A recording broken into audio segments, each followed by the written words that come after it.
नमस्कार दोस्तों, मैं आदित्य वैभव करता हूं आप सभी लोगों का स्वागत आपके अपने चैनल बीपीएससी उत्कर्ष में।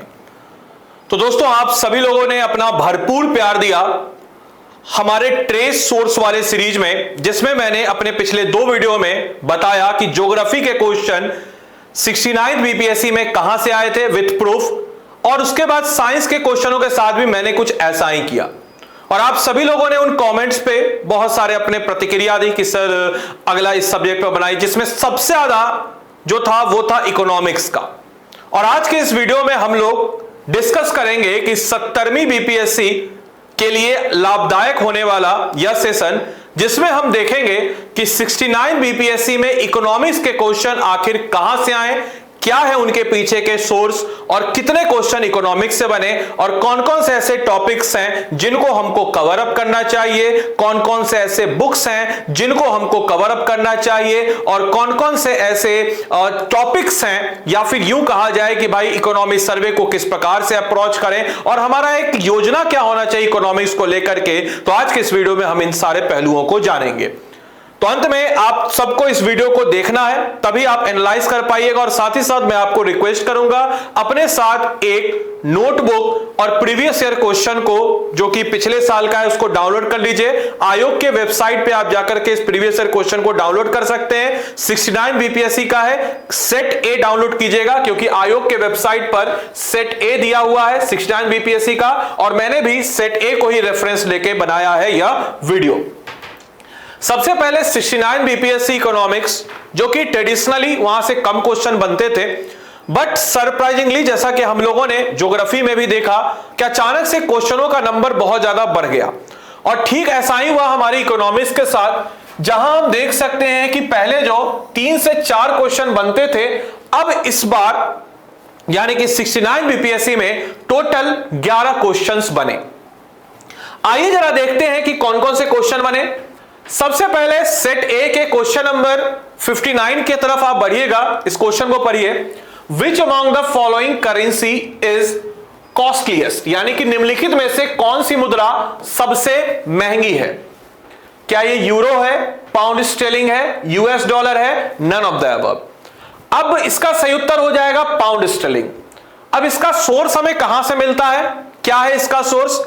एक तो देखिए यह थोड़ा सा कॉमन सेंस का क्वेश्चन, अगर आप थोड़ा कॉमन सेंस लगाते तो आप आसानी से इसको उत्तर दे सकते थे। इसके अलावा आप अगर रेगुलर न्यूज़पेपर रीडिंग कर रहे हैं तो भी आप इस क्वेश्चन का उत्तर आसानी से दे सकते हैं। अब थोड़ा सा, क्योंकि अप टू डेट डेटा, ये डायनेमिक, मतलब ये कह सकते हैं कि स्टैटिक डेटा नहीं है, डायनेमिक डेटा है।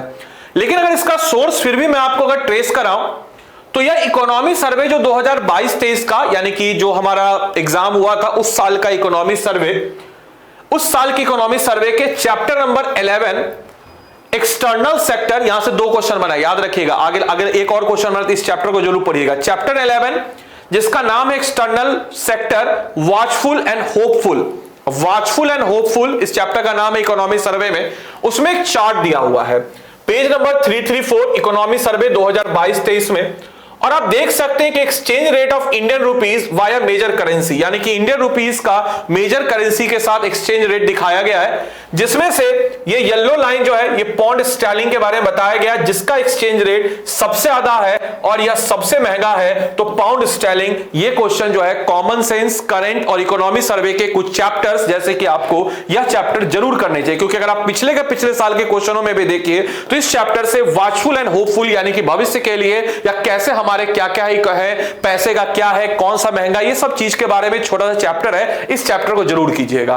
ठीक है, next question, the foreign exchange reserve FER of RBI include which of the following. अब देखिए RBI के विदेशी मुद्रा भंडार में निम्नलिखित में से कौन से शामिल हैं? क्या ये विदेशी मुद्रा परिसंपत्तियां, जिसको फॉरेन करेंसी एसेट्स हम लोग कहते हैं? क्या ये गोल्ड है? क्या ये स्पेशल ड्रॉइंग राइट है, विशेष आहरण अधिकार है, या फिर आरक्षित किस्त स्थिति है, रिजर्व ट्रांसेस पोजीशन है? तो इसका उत्तर हो जाएगा ऑल ऑफ द अबव। अब इसके बारे में हमें जानकारी कहां से मिलती है? तो आप एनसीईआरटी के चैप्टर नंबर 6, जो कि क्लास 12th का है, open economy chapter macro economics, page number 86 में अगर आप देखिएगा तो एसडीआर के बारे में हमें जानकारी दी गई है। एसडीआर पेपर गोल्ड इसको हम कहते हैं, और आईएमएफ ने इसको इंक्लूड किया है एज हम कह सकते हैं विदेशी मुद्रा भंडार में। तो अगर आप, क्योंकि अगर हम एनसीईआरटी की बात करते हैं तो कुछ एनसीईआरटी है इकोनॉमिक्स की जिसको आपको मस्ट पढ़ना चाहिए, जैसे कि क्लास 11th की एनसीईआरटी, ये तो आप पढ़िएगा, ये भी आपको इसके बाद पता चलेगा कि क्लास 11th की एनसीईआरटी से 3 से 4 क्वेश्चन आपके बन सकते हैं आराम से, तो इसको तो आपको जरूर पढ़ना है। और 4 ही तो एनसीईआरटी होती है इकोनॉमिक्स की, 9, 10, 11, 12, जिसमें 9th को आप स्किप कर सकते हैं, 10th, 11, 12 पतली पतली सी होती है, 10th क्लास की तो बड़ी पतली है। एनसीईआरटी की किताब की अच्छी बात है कि जल्दी हमारा खत्म हो जाता है, और 11, 12 का थोड़ा थोड़ा ऊपर ऊपर से देख लेना है। तो आप देख सकते हैं एनसीईआरटी का एक क्वेश्चन है और उपयुक्त सभी है, इसके बारे में जानकारी एनसीईआरटी के इस चैप्टर के इस पेज में दी गई है, आप यहां से देख सकते हैं। नेक्स्ट क्वेश्चन, क्वेश्चन नंबर 112, उत्पत्ति के नियम, यानी कि consider the following statement about rules of origin. ये करंट अफेयर्स का है, ये करंट अफेयर्स का क्वेश्चन है, ध्यान रखिएगा। तो करंट अफेयर्स जब आप पढ़ते हैं तो अमूमन हम करते हैं क्या कि करंट अफेयर्स को जस्ट गो थ्रू कर लिए, लेकिन करंट अफेयर्स को स्टैटिक के साथ जोड़ करके आयोग ने पूछना शुरू किया, और ये नया ट्रेंड है, ये बीपीएससी के लिए नया ट्रेंड है, हालांकि एक्चुअल में यही ट्रेंड है। और आपको बताते चलें कि यूपीएससी इस ट्रेंड को पिछले कई सालों से फॉलो कर रहा है, बीपीएससी भी उसी ट्रेंड को अपना रहा है कि भाई करंट को स्टैटिक से जोड़ो, क्वेश्चन पूछ लो। तो उत्पत्ति के नियम के बारे में निम्नलिखित कथनों पर विचार कीजिए। रूल ऑफ ओरिजिन किसी स्थान के राष्ट्रीय स्रोत को निर्धारित करने के लिए आवश्यक मापदंड है। The rule of origin are criteria needed to determine the national source of product, बिल्कुल सही स्टेटमेंट है, अभी सोर्स भी बताएंगे। उत्पत्ति के नियम कस्टम एजेंसियों को यह जानने में मदद करता है कि किसी दिए गए उत्पाद पर कौन से नियम और कौन से शर्तें लागू होंगी, rule of origin. And these are used for the purpose of trade static, इनका उपयोग व्यापार सांख्यिका के प्रयोजन में किया जाता है। और their importance is derive from the fact that duties and restriction in several cases depend upon the source of import, यानी कि उनका महत्व इस तथ्य से प्रमाणित होता है कि कई मामलों में कर और प्रतिबंध आयतों के स्रोत पर निर्भर करता है। उपयुक्त सभी इस प्रश्न का सही उत्तर हो जाएगा। करंट अफेयर्स न्यूज़पेपर इसमें बहुत इंपॉर्टेंट रोल अदा करता है। अगर आप देखिएगा current affairs, rule of origin और न्यूज़पेपर के आर्टिकल्स को अगर आप देखिएगा, अगर आप रेगुलर न्यूज़पेपर करते हैं, या वही बच्चे कवर अप कर पाएंगे जो रेगुलर न्यूज़पेपर कवर अप करते हैं। तो ऐसे बच्चे जो रेगुलर न्यूज़पेपर कवर अप करते हैं, आपको पता होगा कि काफी बड़े, अगर हम कह सकते हैं कि अभी हाल ही में काफी बड़े जो भी हमारे अखबार थे उन्होंने इस अखबार को कवर अप किया था, इस न्यूज को कवर अप किया था। और यह बेसिकली अगर देखा जाए तो central board of indirect tax and custom जो है, इन्होंने एक स्टेट किया कॉन्फ्लिक्ट बिटवीन कस्टम एडमिनिस्ट्रेशन और इसके रिलेटेड, तो यह न्यूज़पेपर करंट से रिलेटेड है। तो ऐसे बच्चे जो करंट को कवर अप करते हैं वह आसानी से इस प्रश्न का उत्तर दे सकते हैं। तो करंट से रिलेटेड है, ध्यान रखिएगा। नेक्स्ट है हमारा शिशु मृत्यु दर के बारे में निम्नलिखित कथनों पर विचार कीजिए। Consider the following statement about infant mortality rate. अब देखिए ध्यान से, पहला स्टेटमेंट, यह शिशु के जन्म से लेकर के ठीक 1 वर्ष की आयु के बीच मृत्यु की संभावना है जो प्रति 10,000 जीवित जन्मों पर व्यक्त करती है। स्टेटमेंट हमारा क्या है? यह स्टेटमेंट हमारा गलत है। क्यों गलत है, कहां से हमें जानकारी मिलती है, ध्यान से देखिए। अगर आप एनसीईआरटी के क्लास 10th के चैप्टर नंबर 1 के पेज नंबर 10 में जाएंगे तो यहां पे आपको, मैंने अंडरलाइन भी यहां पे कर लिया है कि 1000 डेटा दिया गया है। तो अगर आप एनसीईआरटी के पेज नंबर, एनसीईआरटी के क्लास 10th के पेज नंबर 1 पे जा रहे हैं तो आसानी से आपको ये सोर्स नजर आ रहा है। तो पहला स्टेटमेंट हमारा गलत हो गया, और जैसे ही हमारा पहला स्टेटमेंट गलत हो गया, ये दोनों ऑप्शन हमारा एलिमिनेट हो गया। अब आइए बी और सी की तरफ बढ़ते हैं। The infant mortality rate in the year 1950 was 189.6। अगर आप इसी चार्ट पे जाते हैं, इसके अलावा अब देखिए ध्यान से, अभी कुछ दिन पहले एक रिपोर्ट आया था, status of IMR and MMR in India, इसका एक रिपोर्ट आया था। इस रिपोर्ट को, जैसे कोई भी नया सूचकांक आता है, कोई नया रिपोर्ट आता है, तो उसको आपको अब स्किप नहीं करना। होता क्या है कि हम स्किप कर देते हैं, हम वही ट्रेडिशनल तरीके से एग्जाम से कुछ दिन पहले करंट अफेयर्स का सालाना मैगजीन लेते, इधर उधर पढ़ लेते, होते हो गया। नहीं, करंट अफेयर्स रेगुलर करना है। और रेगुलर करंट अफेयर्स, क्योंकि अब इकोनॉमिक्स का ट्रेंड हमारा यही है बच्चा, और 11 क्वेश्चन आ रहा तो समझ सकते हैं, इकोनॉमिक्स का ट्रेंड हमारा यही है कि how to relate current with static portion. तो 70वीं में आपको ध्यान रखना है कि जो भी चीजें करंट से आई अगर इकोनॉमिक्स के पॉइंट ऑफ व्यू पे तो रिसर्च कीजिए, गूगल करके ढूंढिए। जैसे ये स्टेटस ऑफ आईएमआर रिपोर्ट बताया है जिसमें बोला गया कि 2019 में कितना है, 30 है। इसमें क्या ऑप्शन 2019 में 30 है, आप देख सकते हैं। तो ये वाला ऑप्शन हमारा क्या है, सही है। तीसरा ऑप्शन जब हमारा सही हुआ, अब आइए रजिस्ट्रार जनरल ऑफ इंडिया के सैंपल रजिस्ट्रेशन के बुलेटिन के अनुसार उत्तर प्रदेश वर्ष 2019 में सर्वाधिक शिशु मृत्यु दर वाला राज्य है, जो कि गलत स्टेटमेंट है। मध्य प्रदेश हो जाएगा, मध्य प्रदेश हो जाएगा विद 46। उत्तर प्रदेश में 41 ही है, मध्य प्रदेश हो जाएगा 46। तो यह स्टेटमेंट गलत है, तो चौथा भी गलत हो गया। तो आसानी से हमारा ऑप्शन नंबर सी जो है यह सही हो गया। तो यह क्वेश्चन हमें क्या दर्शाता है, यह क्वेश्चन हमें दर्शाता है कि भैया अब पुराना वाला ट्रेंड नहीं है कि पुराना कोनो मैगजीन उठाएं, इधर से उधर पढ़ गए और जाकर के परीक्षा दे दी और हमारा हो जाएगा सही। अगर हम करंट अफेयर्स पे भी एक वीडियो बनाएंगे उसमें भी आपको हम दिखाएंगे क्या वो ट्रेडिशन खत्म कि कोई एक सिंगल मैगजीन से क्वेश्चन आ रहा है। अब आपको रोज अच्छे तरीके से, अभी भी आप नहीं किए हैं तो बढ़िया तरीके से अखबार पढ़ना होगा, अखबार का कटिंग करना होगा, नहीं तो एक बढ़िया सा करंट अफेयर्स आपको करना होगा, राइट। और कहां से करेंगे वो आखिरी में आपको बताते हैं, ध्यान रखिएगा इस चीज को। इसके अलावा देखिएगा अगर एनसीईआरटी के क्लास 11th में भी अगर आप गौर करते हैं, एनसीईआरटी के क्लास 11th में भी इसके बारे में हमें जानकारी दी गई है। आप देख सकते हैं कि भाई क्या होता है infant mortality rate, indicator of human development क्या होता है, इन सारी चीजों को नजर रखते हुए आप देख सकते हैं कि भाई इन सब चीजों के बारे में हमें जानकारी मिलती है इन दो सोर्सेज से।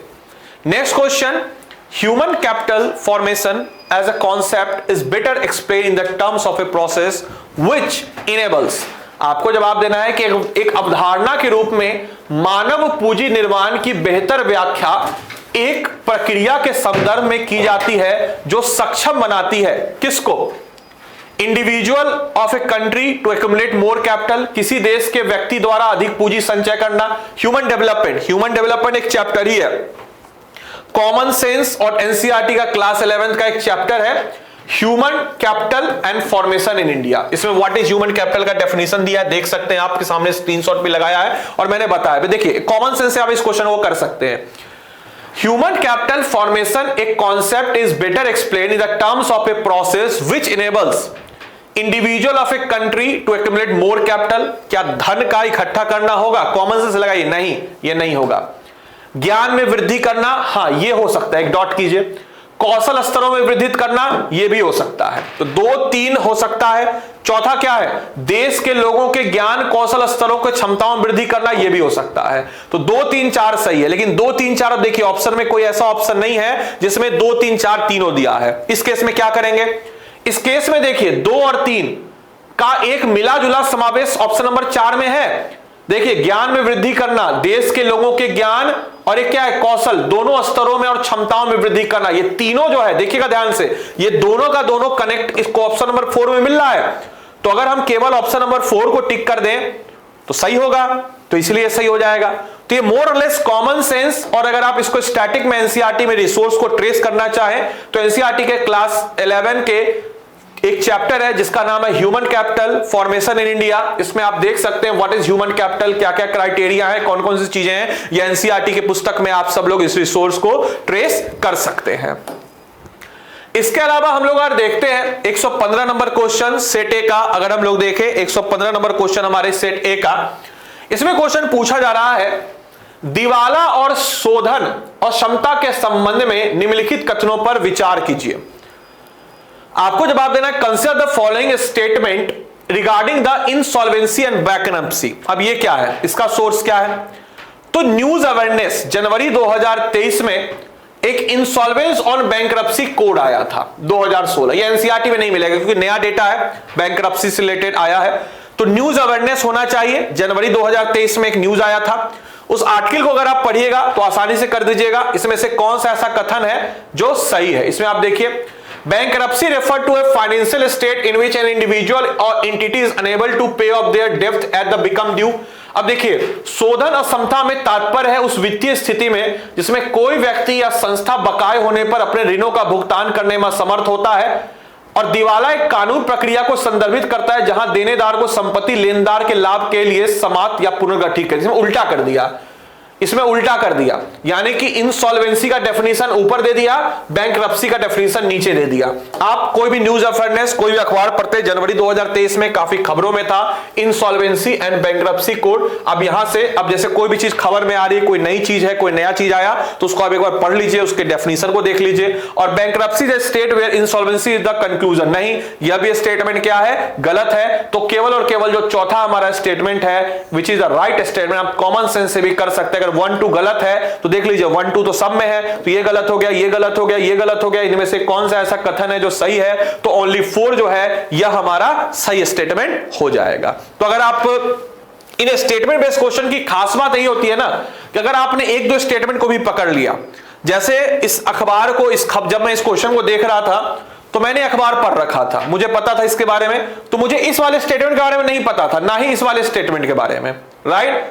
तो मैंने यहां पे क्या देखा, मैंने यहां पे मुझे 1 और 2 के बारे में दोनों का डेफिनेशन पता था, तो 1 और 2 को मैंने एलिमिनेट किया और आसानी से मैंने सी को तरफ टिक कर दिया। लेकिन बाद में भले मुझे सबके बारे में मैंने जानकारी इकट्ठा कर ली, लेकिन जब मैं फर्स्ट रिफ्लेक्शन इस क्वेश्चन को देखा था तो वाकई में मैं जेन्युइनली बता रहा, आप लोग से झूठ नहीं बोलूंगा, मुझे ये और ये स्टेटमेंट नहीं पता था, लेकिन मुझे इन दोनों का स्टेटमेंट पता था, तो मैंने उस हिसाब से एलिमिनेट करके आसानी से सही उत्तर को मैं ढूंढ पाया। तो ये नया ट्रेंड है और बढ़िया ट्रेंड है।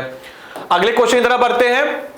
इन which year was the industrial policy resolution adopted, औद्योगिक नीति संकलन किस वर्ष अपनाया गया था? 1956। आसान सा क्वेश्चन है, डायरेक्ट एनसीईआरटी से उठा गया क्वेश्चन है, क्लास 11th का चैप्टर नंबर 2 पेज नंबर 29। आप देख सकते हैं industrial policy resolution 1956, directly NCERT से। आप देख सकते हैं क्लास 11th की एनसीईआरटी से ये तीसरा क्वेश्चन आ गया, क्लास 11th के एनसीईआरटी से तीसरा क्वेश्चन। तो कितना इंपॉर्टेंट हो रहा है, चौथा क्वेश्चन क्लास 11th के एनसीईआरटी से कितना क्वेश्चन आ रहा है, आप देख सकते हैं कितना इंपॉर्टेंट हो रहा है क्लास 11th का NCERT.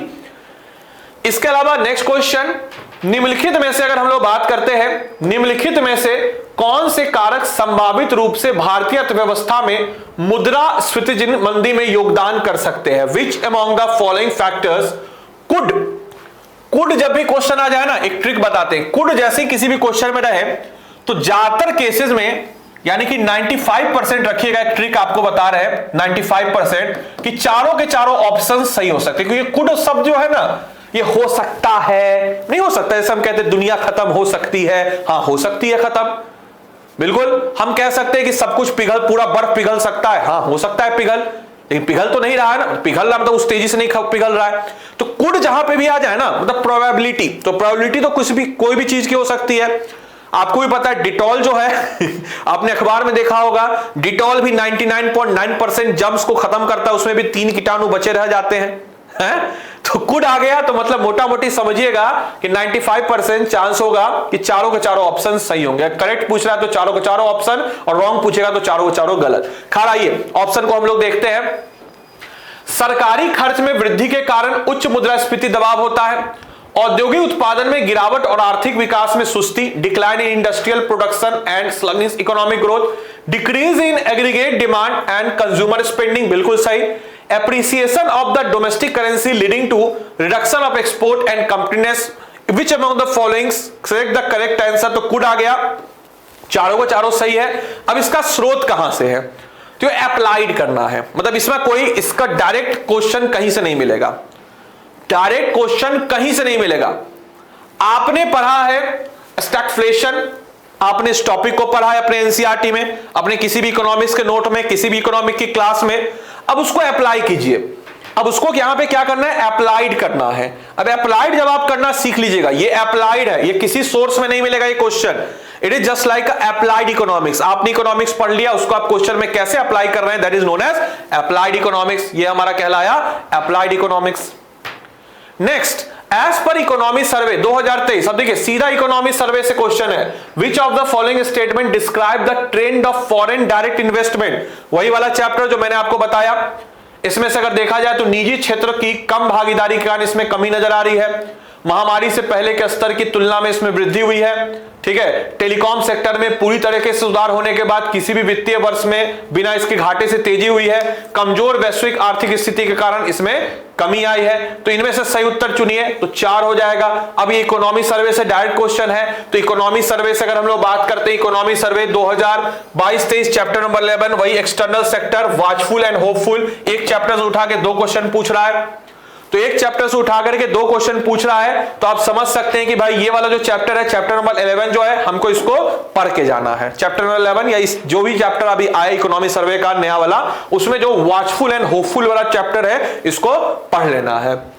Next, which of the following statement about non plan expenditure of central government is correct.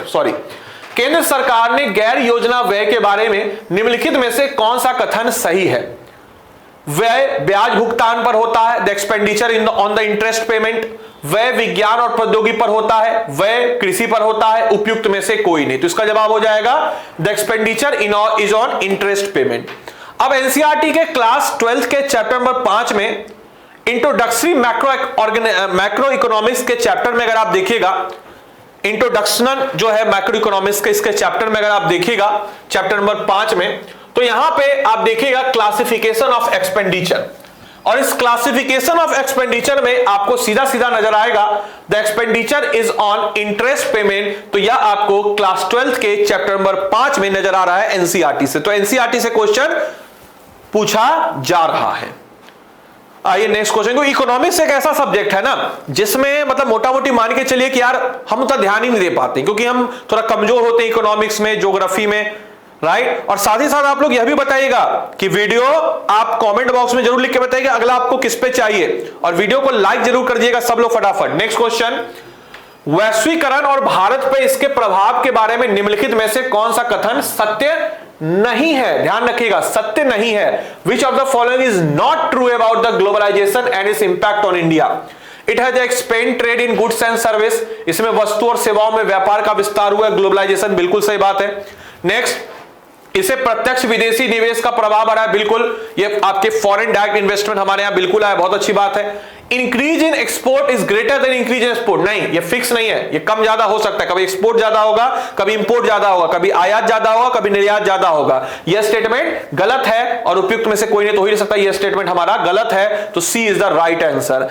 Class common sense अगर आप लगाते तो आसाम से इस क्वेश्चन का उत्तर कर सकते थे कि भाई ऐसा थोड़ी होगा कि हमेशा जो है निर्यात ही वृद्धि होगा, आयात में वृद्धि से अधिक होगा, नहीं, ये ऊपर नीचे होते रहता है। कॉमन सेंस का क्वेश्चन है।